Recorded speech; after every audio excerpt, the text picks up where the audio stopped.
NTA student के दिमाग के साथ लूडो खेल रहा है।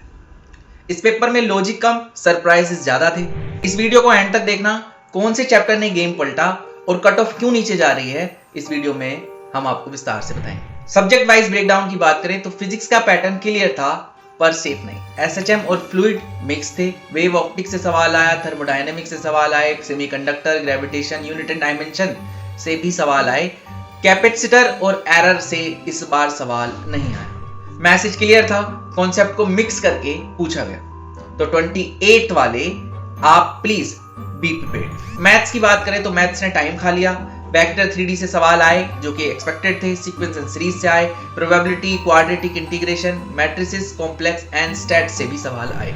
मैथ्स जो है वो लेंदी रहा, तो आप प्लीज इसमें क्या करिए, आप पहले ही क्वेश्चंस को छांट लीजिए जो आप कर सकते हैं, वरना पेपर हाथ से निकल जाएगा।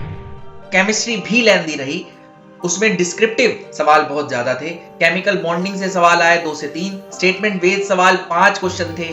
फिजिकल, इनऑर्गेनिक और ऑर्गेनिक की बात करें तो फिजिकल ज्यादा रही, फिर इनऑर्गेनिक और फिर ऑर्गेनिक।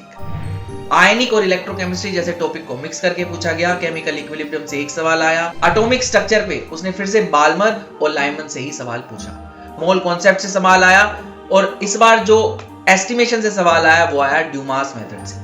जलडाल नहीं पूछा, केरियस नहीं पूछा। तो ध्यान रखें, जलडाल से सवाल आ सकता है इस बार। अभी तक जलडाल मेथड से ये नहीं पूछा गया है कि किस किस कंपाउंड में नाइट्रोजन का एस्टिमेशन किया जा सकता है।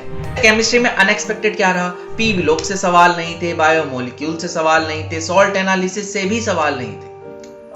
ओहो, तो पेपर इजी नहीं था, पेपर स्मार्ट था। जो पैटर्न समझा वही रेस में आगे निकलेगा। जिसको टाइम मैनेजमेंट आता है, जिसकी स्पीड अच्छी होगी, उसके सिलेक्शन के चांस ज्यादा रहेंगे।